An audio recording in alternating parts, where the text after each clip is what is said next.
அத்தியாயம் 60 ஒரு தலைவர். நாளை வேட்டை தொடங்குவதால் ஒரு கொல்லனை பார்க்கச் செல்ல முடிவு செய்தேன். நகரத்தில் பல கொல்லர்கள் இருந்தனர். ஆனால் தற்போதைய மாணவர்கள் ஏவ்ரியன் அகாடமிக்குள் பயன்படுத்தக்கூடிய ஒரு குறிப்பிட்ட ஒன்று இருந்தது. 2ஆம் ஆண்டு மாணவர்கள் வேட்டையாடுவதற்கு தங்கள் சொந்த உபகரணங்களை எடுத்துச் செல்ல அனுமதிக்கப்பட்டனர். தற்போது எனக்கு 2 இடைநிலை அடுக்கு படிகங்கள் உள்ளன. ஒன்று அமைப்பிலிருந்து பெறப்பட்டது, அதனால் நான் அதை வீணாக்க விரும்பவில்லை. ஆனால் என்னிடம் இன்னும் கோரைப்பன்றியிலிருந்து செதுக்கப்பட்ட இன்னொன்று இருந்தது. நான் 2 இரட்டைக் கதவுகள் வழியாக கொல்லனின் அறைக்குள் நுழைந்தேன். நான் நினைத்ததை விட பெரியதாக இருந்தது.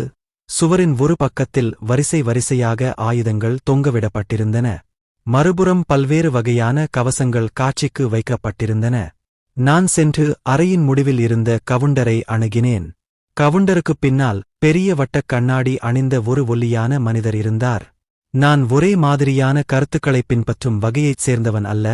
ஆனால் அவர் அந்த உருவத்திற்கு சரியாக பொருந்தவில்லை.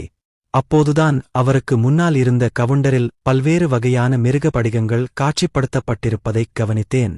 பல இருந்தன, ஆனால் எதுவும் மேம்பட்ட அடுக்கு படிகத்தை விட உயரமாக இல்லை.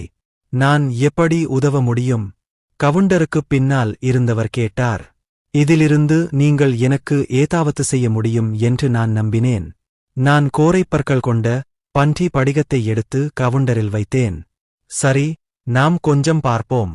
பின்னர் அந்த மனிதன் கவுண்டருக்கு அடியில் இருந்து ஒரு விசித்திரமான பொருளை வெளியே எடுக்கத் தொடங்கினான். அந்த பொருளின் தட்டையான வட்ட அடித்தளமும் அதன் மேல் மற்றொரு வட்ட அடித்தளமும் இருந்தது. மேல் பகுதி வெற்றுத் தோற்றத்துடன் இருப்பதைத் தவிர ஒரு விளக்கு போல இருந்தது. அந்த மனிதன் படிகத்தை அடிப்பகுதியில் வைத்ததால் பொருளின் மேல் பகுதி ஒளிர ஆரம்பித்து காற்றில் சில எழுத்துக்களைக் காட்டத் தொடங்கியது. ஓ, அது ஒரு இடைநிலை மிருக படிகமாக இருக்கும் என்று நான் எதிர்பார்க்கவில்லை. அது ஒரு கோரை பன்றியின் வடிவத்தைக் கொண்டுள்ளது. இதை நாம் மார்புப் பகுதி கவசமாக மாற்றுவது நல்லது. இது உங்களுக்கு போதுமான பாதுகாப்பைத் தரும். படிகங்களிலிருந்து மட்டும் இவ்வளவு தகவல்களை அவர்களால் சொல்ல முடிந்தது என்று எனக்குப் புரியவில்லை.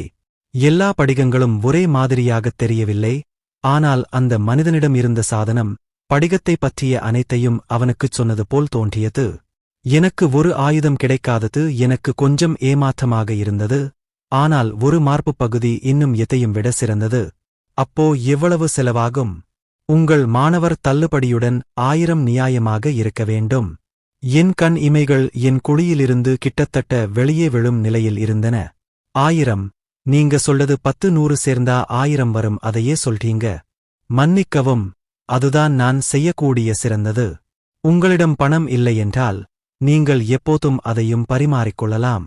ஒரு அடிப்படை படிகத்தின் மதிப்பு 100 மற்றும் இடைநிலை 1000. அதை ஒரு ஆயுதமாக உருவாக்க அதே விலை செலவாகும். எனவே அடிப்படை கண்ணீர் 100 மற்றும் இடைநிலை 1000 ஆகும். அந்த மனிதன் சொன்னான். எனக்கு இதைவிட நன்றாகத் தெரியாவிட்டால் அந்த மனிதன் என்னை ஏமாற்றுகிறான் என்று நினைத்திருப்பேன். ஆனால் நான் அகாடமியில் இருந்தேன். அவர்கள் அப்படிப்பட்ட ஒன்றை நழுவ விடமாட்டார்கள். என்னிடம் இப்போது பணம் இல்லை. மன்னிக்கவும், நான் பின்னர் திரும்பி வர வேண்டும். நான் படிகத்தை திரும்ப எடுத்துக்கொண்டு பணம் இருக்கும் வேறொரு நேரத்தில் திரும்பி வர வேண்டும் என்று முடிவு செய்தேன். மறுநாள் காலையில் நாங்கள் அனைவரும் அதிகாலையில் விழித்தெழுந்தோம். 9 மணிக்குள் தெற்கு நகர வாசலில் சந்திக்கச் சொன்னார்கள். எரிக்கின் கண்களுக்குக் கீழே இன்னும் கருவளையம் இருப்பதைக் கவனித்தேன். ஏதோ காரணத்தால் அவருக்கு இன்னும் நல்ல தூக்கம் வரவில்லை போலிருந்தது. நாங்கள் ஒரு குழுவாக புறப்பட்டு தெற்கு வாசலை அடைந்தோம். வாசலில் சுமார் 200 மாணவர்கள் கூடியிருந்தனர். முன்புறத்தில் நின்று கொண்டிருந்த ஒருவர் நான் சிறிது காலமாக பார்க்கவில்லை. அவர் ஸ்கையர் மாஸ்டர் லாஞ்சி. லாஞ்சிக்கு அடுத்ததாக 2 ஸ்கொயர் மாஸ்டர்கள் இருந்தனர். ஒரு பெண், மற்றொருவர் ஆண். பின்னர் அவர்கள் எங்களை 3 தனித்தனி குழுக்களாகப் பிரித்தனர். ஒவ்வொரு குழுவிற்கும் ஒரு ஸ்கொயர் மாஸ்டர் தலைமை தாங்கினார். துரதிருஷ்டவசமாக லாஞ்சி எங்கள் குழுவிற்கு பொறுப்பாக இருந்தார். ஒவ்வொரு குழுவும் வெவ்வேறு திசைகளுக்குச் சென்று கொண்டிருந்தன. லாஞ்சி எங்களிடம் சொல்வதைக் கேட்டு எங்கள் குழு அமைதியாக இருந்தது. 2வது வருடம் வேட்டையாடுவதற்கு போதுமான பாதுகாப்பான 3 வேட்டை மைதானங்கள் உள்ளன. காடு, மலையடிவாரங்கள் மற்றும் சதுப்பு நிலம். மாயாஜால மிருகம் இனப்பெருக்கம் செய்யும் இன்னும் பல பகுதிகள் உள்ளன. ஆனால் நீங்கள் குறுகிய ஆயுளை வாழ விரும்பினால் தவிர அங்கு செல்வதை நான் பரிந்துரைக்கவில்லை. இன்று எங்கள் குழு காட்டிற்கு பயணிக்கும். வரும் வாரங்களில் நாங்கள் வேட்டை மைதானங்களை மாற்றுவோம். இது பல்வேறு மாயாஜால மிருகங்களுடன் சண்டையிட உங்களை அனுமதிக்கும். நாங்கள் தொடர்ந்து நடந்து செல்லும்போது மாணவர்கள் அணிந்திருந்த கியர் பெரிதும் வேறுபட்டிருப்பதைக் கவனித்தேன். சிலரிடம் இடைநிலை மிருக அடுக்கு உபகரணங்கள், சில அடிப்படை அடுக்குகள் இருந்தன. என்னைப் போன்ற பலரிடம் சாதாரண ஆயுதங்களும் கவசங்களும் மட்டுமே இருந்தன.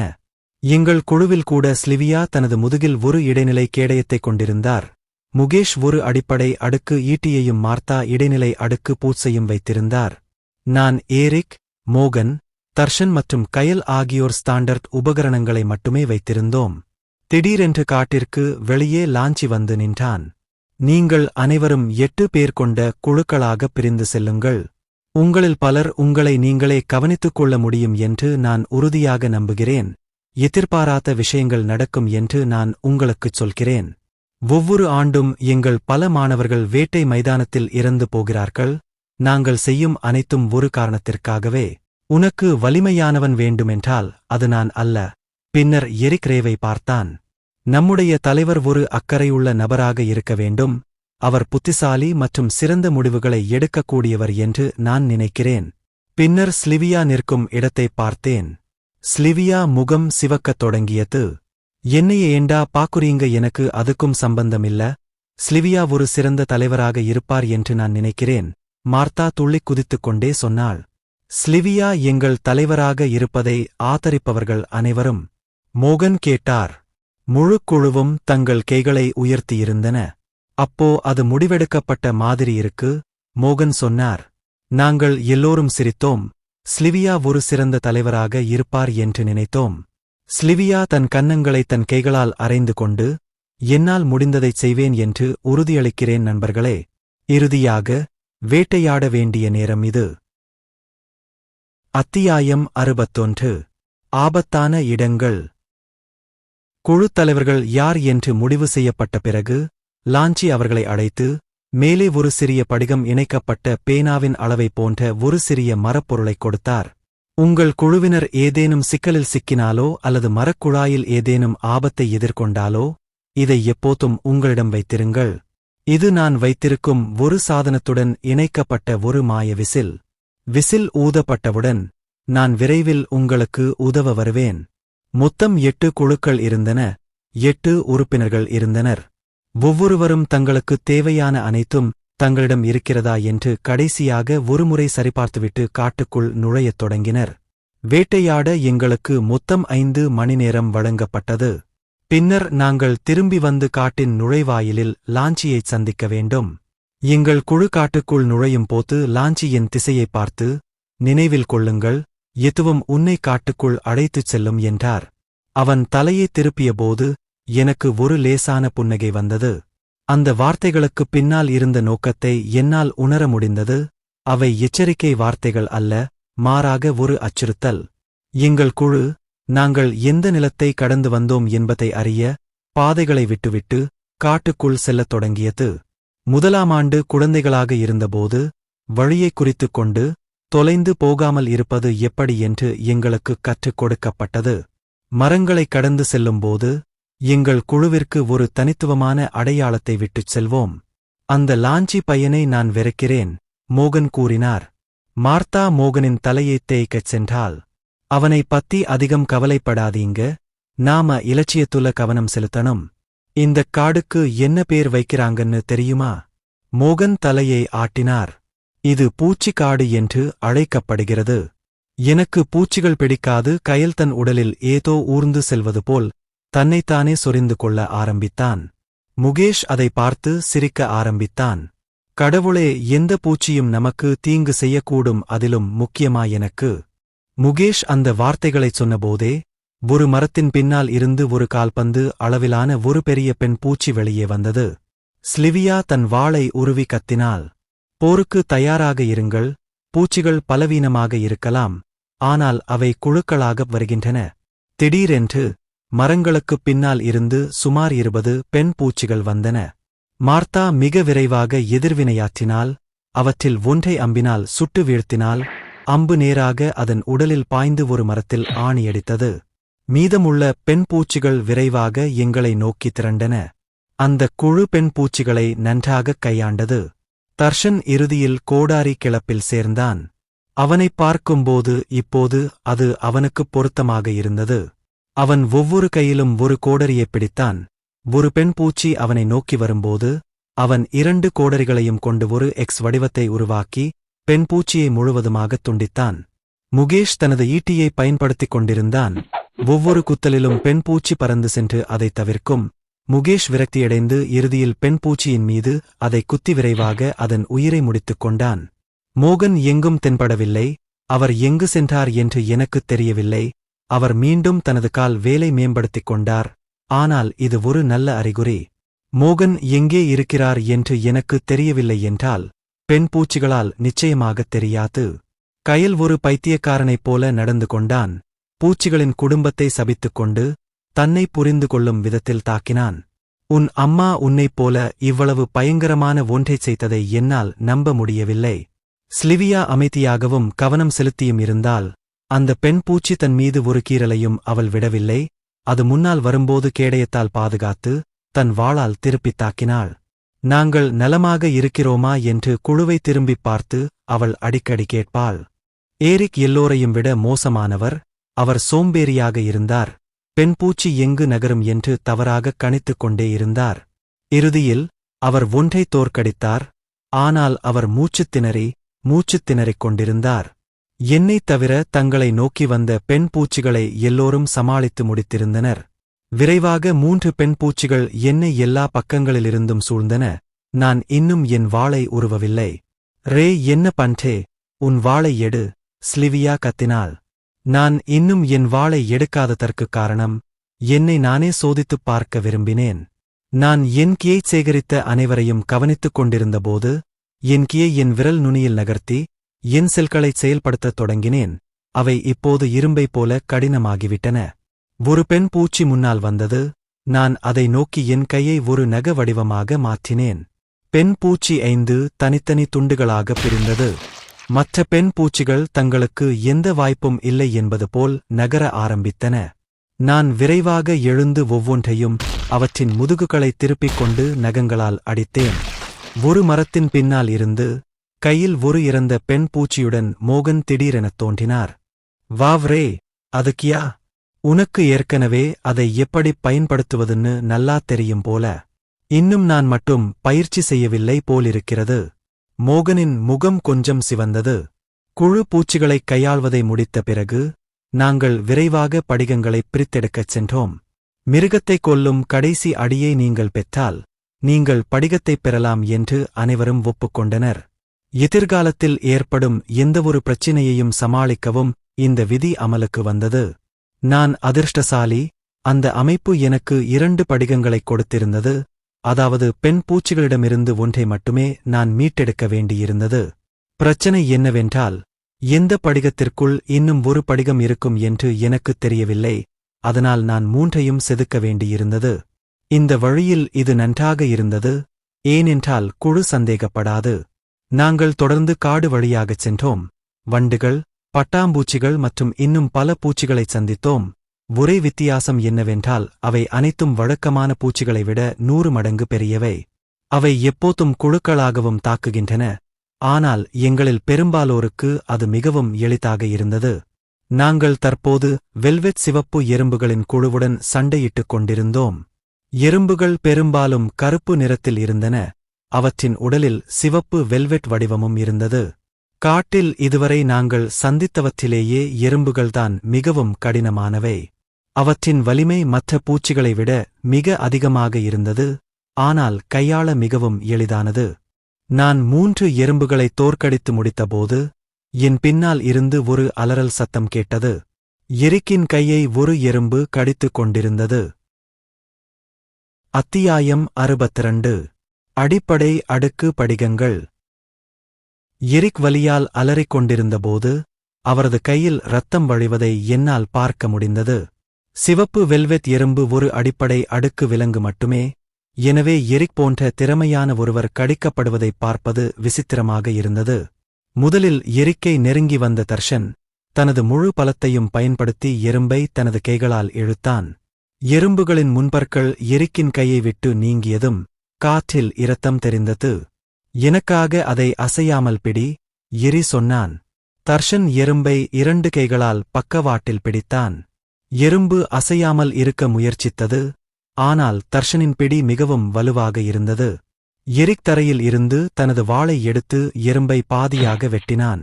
ஸ்லிவியாவும் கயலும் எரிக்கின் கையைப் பார்க்க அவரிடம் வந்தனர். பிங்பாங் பந்துகளின் அளவு 2 பெரிய துளைகள் இருந்தன. அதிர்ஷ்டவசமாக காயம் மிகவும் ஆழமாக இல்லை. நீ அதை சரி பண்ண முடியும்னு நினைக்கிறியா? கயல் கேட்டான். ஸ்லிவியா காயத்தை கூர்ந்து பார்த்தாள். பரவாயில்லை, நான் ஒரு மந்திரவாதி இல்லை. அதனால் நான் என்ன செய்ய முடியும் என்பதற்கு ஒரு வரம்பு இருக்கிறது. நான் முதலுதவியுடன் ஆரம்பிக்கிறேன். நீ உன்னால் முடிந்ததைச் செய். கயல் சொன்னாள். கயல் காயத்தைச் சுத்தம் செய்து கிருமி நீக்கம் செய்து கொண்டிருந்தபோது ஸ்லிவியா அருகில் தியானம் செய்து கொண்டிருந்தாள். ஏதோ ஒரு விஷயத்தில் கவனம் செலுத்தினாள். கயல் எரிக் காயமடைந்த பகுதிகளில் கட்டுப்போட்டு முடித்திருந்தாள். பின்னர் ஸ்லிவியா விரைவாக 2 கைகளையும் கட்டின் மேல் வைத்தாள். அவள் என்ன செய்கிறாள்? முகேஷ் கேட்டான். எரிக் குணமடைய அவள் தன் கீயை பயன்படுத்துகிறாள். நான் இன்னும் அதைச் செய்ய கற்றுக்கொள்ளவில்லை. ஆனால் ஸ்லிவியா விரைவாக கற்றுக்கொள்கிறாள். தனது கீயை எரிக்கின் உடலில் செலுத்துவதன் மூலம் குணப்படுத்தும் செயல்முறையை விரைவுபடுத்த அவனது செல்களைச் செயல்படுத்த முடியும். இது ஒரு மந்திரவாதியைப் போல பயனுள்ளதாக இல்லை, ஆனால் எதையும் விட சிறந்தது. மோகன் என் கையை பிடித்து இழுக்கத் தொடங்கினார். பின்னர் அவர் என்னை தன்னுடன் வரச் சொல்லி செய்கை செய்தார். எங்கள் உரையாடலைக் கேட்க முடியாதபடி நானும் மோகனும் குழுவிலிருந்து சற்று விலகிச் சென்றோம். எரிக் சமீப காலமாக விசித்திரமாக நடந்து கொள்கிறார் என்று நினைக்கிறீர்களா? அடிப்படை நிலை போன்றவற்றால் அவர் ஒருபோதும் காயமடைய மாட்டார். பயிற்சியின் போதும் அவர் அப்படி நடந்து கொண்டதில்லை. நீங்கள் அவரிடம் பேச வேண்டும் என்று நினைக்கிறேன். எரிக்கை பார்த்து மோகன் கூறினார். நான் எனக்கு இந்த விஷயத்தில் திறமை இல்லை. ஏதாவது நடந்து கொண்டிருந்தால் அவர் நம் பேச்சைக் கேட்க மாட்டார். ஆனால் அவர் உங்களை மதிக்கிறார். ரே, நீங்கள் அதிகம் செய்ய வேண்டியதில்லை. ஏதாவது நடக்கிறதா என்று அவரிடம் கேளுங்கள். உங்களால் முடிந்த உதவியைச் செய்யுங்கள். நான் எரிக்கை கூர்ந்து கவனித்தேன். அவன் கண்களுக்குக் கீழே இருந்த கருவளையம் பெரிதாகி கருமையாகிக் கொண்டிருந்தன. தூக்கத்தில் அவன் பேசுவதை என்னால் அதிகமாக கேட்க முடிந்தது. இத்தனை வருடங்களாக அவன் என்னைக் கவனித்துக் கொண்டிருந்ததால் ஒருவேளை நான் எரிக்குக்கு கடன்பட்டிருக்கலாம். ஸ்லிவியா எரிக்கை குணப்படுத்திய பிறகு நாங்கள் அடிப்படை அடுக்கு படிகங்களை சேகரிக்கச் சென்றோம். எங்கள் நேரம் கிட்டத்தட்ட முடிந்துவிட்டது. நாங்கள் காட்டின் நுழைவாயிலை நோக்கித் திரும்பத் தொடங்கினோம். மொத்தத்தில் நான் 10 படிகங்களைச் சேகரித்தேன். 5 கணினியிலிருந்து பெறப்பட்டன. 5 நான் என்னை நானே செதுக்கிக் கொண்டேன். புதிய உபகரணங்களைப் பெறுவதற்கு எனக்கு போதுமான பணம் வருவதற்கு அதிக நேரம் ஆகாது. நாங்கள் காட்டை விட்டு வெளியேறி லாஞ்சி அவர்கள் காத்திருப்பதைப் பார்த்தோம். இன்னும் சில குழுக்களும் அதை முடித்துவிட்டு திரும்பி வந்தன.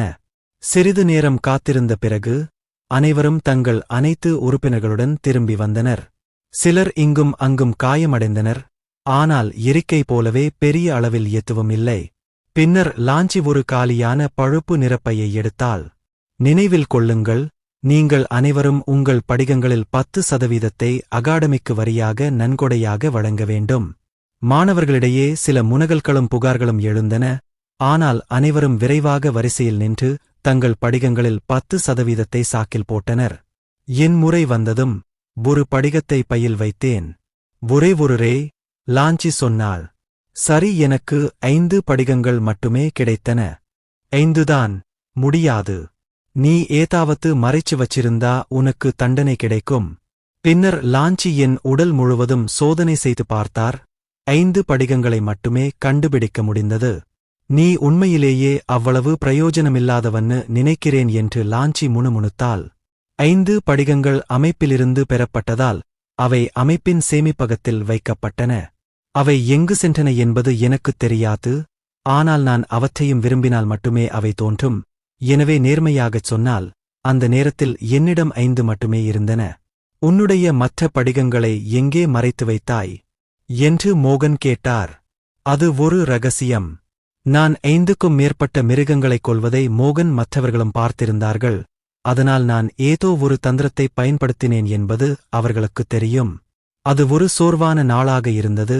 பெரும்பாலான மாணவர்கள் தங்கள் அறைகளுக்கு ஓய்வெடுக்கச் செல்லலாம் அல்லது கொல்லரை பார்த்து தங்கள் படிகங்களை விற்று அடுத்த முறைக்கு சிறந்த ஆயுதங்களைச் செய்யலாம் என்று முடிவு செய்தனர். எனக்கு இன்னொரு யோசனையும் மனதில் இருந்தது. நான் கட்டிடத்தின் மேல் தளத்திற்கு சென்று என் கணினி விவரங்களைப் பார்த்தேன்.